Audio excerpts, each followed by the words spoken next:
jangva chung leng vachan KHANKHO le nunkho ahei thei Idinga Pathen melpu nang laki ka KHANKHO le nunkho in ngun anei lhom Christian igamsung in KHANKHO le nunkho kijato kidop themna ngailutna alhom Thil kibol zo zihan mila mika Sisu adin lau laise'n themna Lunneo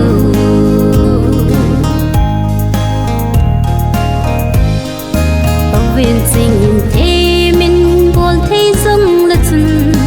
lau pi da zo si bay laise'n Neicy Sitlhou lula Gisu nei go hi Nei lam le van gam chan ki pa ahei Christian igamsung in KHANKHO le nunkho kijato kidop themna ngailutna alhom Thil kibol zo zihan mila mika Sisu adin lau laise'n themna Lunneo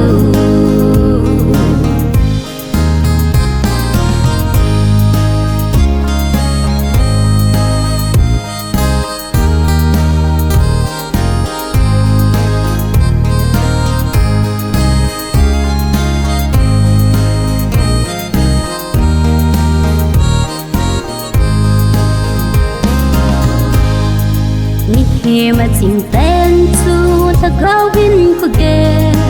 a chan chunga lung oi chu mi ho sa pe ni dinga ta bol pe anei di blessing ta ga te na pa-pha ho pe pe Christian igamsung in KHANKHO le nunkho kijato kidop themna ngailutna alhom Thil kibol zo zihan mila mika Sisu adin lau laise'n themna Lunneo Christian igamsung in KHANKHO le nunkho kijato kidop themna ngailutna alhom Kibol zo zihan mila mika Sisu adin lau laise'n themna Lunneo